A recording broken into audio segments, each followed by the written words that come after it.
Assalamualaikum warahmatullahi wabarakatuh. Alhamdulillahirabbil alamin wa bihi nasta'in wa ala umurid dunya waddin. Wassalatu wassalamu ala asrofil anbiya'i wal mursalin wa ala alihi wa sahbihi rasulillahi ajma'in. Pertama, marilah kita panjatkan puji syukur kehadirat Allah Subhanahu wa taala yang mana kita telah diberikan rahmat dan karunia-Nya sehingga kita dapat melaksanakan perkuliahan online sebagaimana biasanya. Baiklah, tidak memperpanjang kata mukadimah, kami dari kelompok 6 yang beranggotakan 3 orang, yaitu yang pertama saya Nafeliza Putri sebagai moderator, dan yang kedua Salsabila Adzani Zahri sebagai pemateri 1, yang ketiga Ranti Sepani Muder sebagai pemateri 3. Baiklah, langsung saja. Materi pertama akan disampaikan oleh Manda. Kepada Manda disilahkan. Baiklah, kita akan lanjut ke tujuan perencanaan. Menurut Albert Silalahi, tujuan dari perencanaan adalah sebagai jalan atau cara untuk mengantisipasi dan merekam perubahan. Yang kedua yaitu memberi arahan direction terhadap administrator ataupun non-administrator. Yang ketiga, menghindar atau setidaknya memperkecil tumpang tindih dan pemborosan pelaksanaan aktivitas-aktivitas. Dan yang terakhir, perencanaan menentukan tujuan dan standar yang hendak dipakai untuk memudahkan pengawasan. Lanjut yaitu fungsi perencanaan. Fungsi dari perencanaan yaitu terciptanya efisiensi dan efektivitas pelaksanaan kegiatan. Perusahaan bisa melaksanakan koreksi terhadap penyimpanan sedini mungkin dan mengidentifikasi hambatan yang timbul. Manfaat dari perencanaan terdiri dari 4, yaitu yang pertama, sebuah bentuk perencanaan bisa membuat pelaksanaan tugas menjadi lebih tepat dan aktivitas setiap unit akan terorganisir dengan baik menuju arah yang sama. Yang kedua, sebuah perencanaan yang disusun dari penelitian yang akurat akan menghindarkan adanya kesalahan yang bisa terjadi. Dan yang ketiga, suatu perencanaan mencakup standar atas batasan tindakan dan biaya akan menjadikan mudah pelaksanaan pengawasan. Dan yang terakhir, dapat digunakan sebagai pedoman untuk melakukan aktivitas sehingga aparat pelaksana memiliki irama dan gerak yang pandangan yang sama untuk mencapai tujuan perusahaan. Masuk ke dalam tahap dasar perencanaan. Dalam tahap dasar perencanaan ini terdapat 4 tahap, yaitu yang pertama menetapkan tujuan atau serangkaian tujuan perencanaan yang diawali dengan keputusan-keputusan suatu keinginan atau keperluan organisasi atau kelompok kerja. Yang kedua, merumuskan keadaan saat ini. Dan yang ketiga, mengidentifikasi seluruh kemudahan dan hambatan. Yang terakhir, mengembangkan rencana atau serangkaian aktivitas untuk mencapai tujuan tersebut. Selanjutnya, materi terakhir dari saya yaitu syarat-syarat perencanaan. Syarat-syarat perencanaan ini terdiri dari 6 syarat, yaitu yang pertama memiliki tujuan yang jelas, yang kedua bersifat simpel dan fleksibel dan sederhana, yang ketiga mencakup analisis terhadap pekerjaan yang dikerjakan, yang keempat yaitu sifatnya fleksibel, yang kelima memiliki keseimbangan yakni keselarasan tanggung jawab dan tujuan setiap bagian dalam perusahaan dengan tujuan akhir perusahaan yang sudah ditetapkan, dan yang terakhir memiliki kesan bahwa segala sesuatu itu sudah disediakan dan juga dapat digunakan dengan efektif. Baiklah, sekian dari saya kembalikan kepada moderator. Baik, terima kasih atas penjelasannya dari Manda. Selanjutnya penjelasan materi kedua oleh Ranti. Kepada Ranti disilahkan. Baiklah, terima kasih kepada moderator. Selanjutnya saya akan menjelaskan materi tentang pengumpulan data.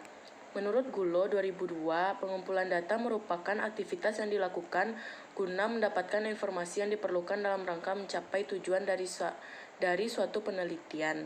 Adapun tujuan penelitian adalah jawaban dari rumusan masalah ataupun hipotesis penelitian.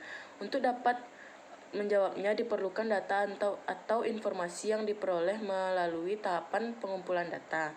Informasi atau data mempunyai karakteristik yang berbeda-beda, sehingga membutuhkan metode yang berbeda-beda pula. Selanjutnya, metode pengumpulan data. Metode pengumpulan data merupakan suatu hal yang penting dalam penilaian, karena metode ini merupakan strategi ataupun cara yang dipakai oleh peneliti guna mengumpulkan data yang dibutuhkan dalam penelitiannya. Ada beberapa cara dalam metode pengumpulan data. Yang pertama yaitu angket.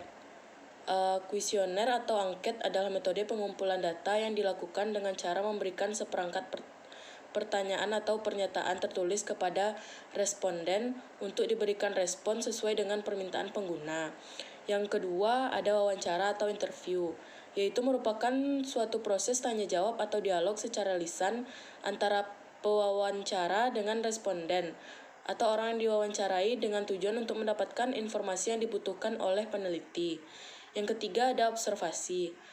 Sebagai metode pengumpulan data, observasi dapat diartikan sebagai pengamatan dan pencatatan secara sistematik terhadap unsur yang tampak dalam suatu gejala pada objek penelitian. Yang keempat ada analisis dokumen. Metode ini merupakan suatu cara pengumpulan data yang dilakukan dengan menganalisis isi dokumen yang berhubungan dengan masalah yang diteliti. Yang kelima ada tes.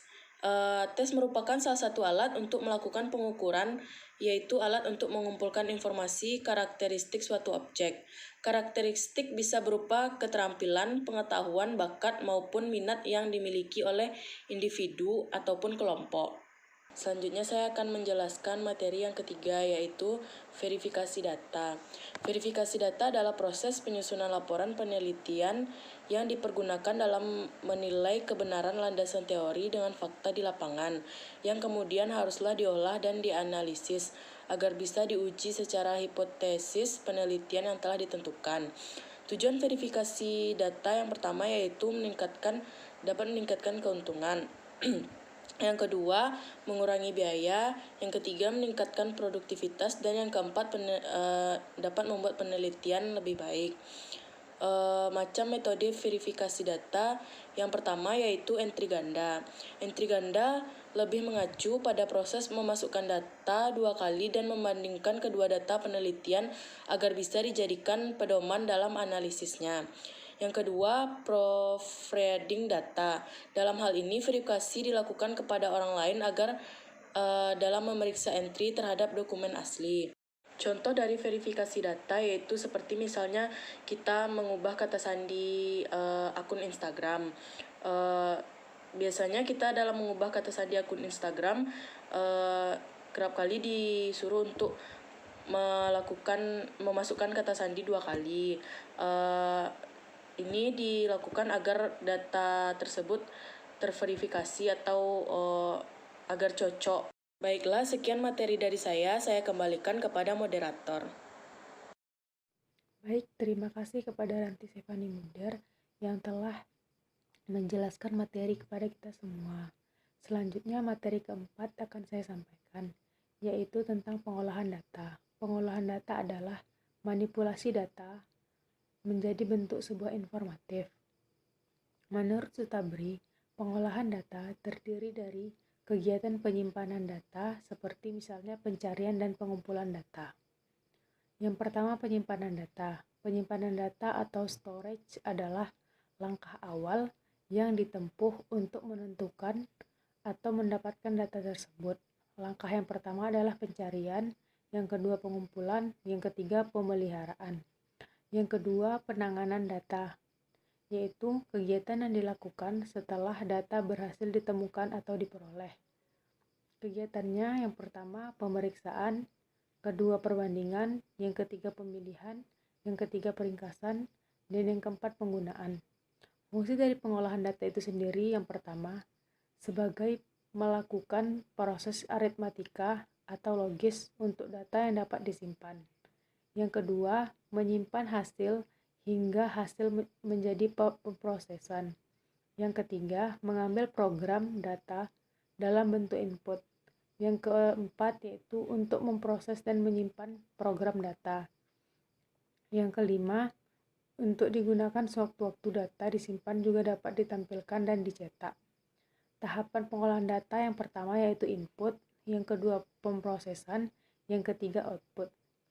Metode pengolahan data yang pertama manual proses, yang kedua mekanik proses, yang ketiga elektronik proses. Biasanya ada 4 alat yang digunakan untuk mengolah data. Yang pertama alat survei, yang kedua alat statistik, yang keempat alat perhitungan dari analisis, yang kelima database manajemen sistem. Baik, materi terakhir yaitu tentang penafsiran data. Penafsiran data adalah suatu kegiatan yang menggabungkan hasil analisis dengan pernyataan, kriteria, atau standar tertentu untuk menemukan makna dari data yang dikumpulkan untuk menjawab permasalahan dalam penelitian yang sedang diperbaiki. Tujuan penafsiran data yaitu salah satu dari 3 tujuannya. Yang pertama yaitu deskriptif semata, deskriptif analitik, dan teori substansi. Pada deskriptif analitik yaitu rencana pengorganisasian dikembangkan dari kategori-kategori yang ditemukan oleh hubungan yang disarankan untuk munculnya dari data. Dengan demikian, deskripsi baru diperhatikan dapat dicapai dengan mengembangkan lebih lanjut proses tersebut. Untuk memperoleh teori baru, yaitu teori dasar dari analisis, harus menampakkan metafora atau rancangan yang telah dikerjakan dalam analisis, kemudian mentransformasikan metafora itu ke dalam bahasa disiplin yang akhirnya membangun identitas sendiri, walaupun mungkin dilakukan dalam kaitannya antara objek yang dianalisis. Baiklah, sekian materi dari saya. Dapat saya simpulkan dari materi kali ini yaitu dalam melakukan penilaian program PLS, kita harus mengikuti langkah-langkah dalam mengambil atau menilai suatu program. Dengan mengikuti langkah-langkah yang sudah ada, maka diharapkan penguji dapat menilai dengan baik, tidak melakukan kesalahan. Langkah-langkah yang dimaksud terdiri dari perencanaan data, pengumpulan data, verifikasi data, pengelolaan data, serta penafsiran data. Kebutuhan untuk pemrosesan data menjadi semakin penting dalam kasus-kasus seperti itu. Data mining pengolahan data dapat bermain tanpanya hasil optimal dapat diperoleh setiap tahap, mulai dari pengumpulan data hingga presentasi memiliki efek langsung pada output dan kegunaan dari data yang diproses. Berbagai dataset dengan pihak ketiga harus dilakukan dengan hati-hati dan sesuai dengan perjanjian tertulis dan perjanjian layanan. Ini mencegah pencurian data, penyalahgunaan, dan kehilangan data. Baik, sekian dari kelompok kami. Kalau ada kesalahan, mohon dimaafkan. Saya sudahi dengan wabillahi taufiq wal hidayah. Assalamualaikum warahmatullahi wabarakatuh.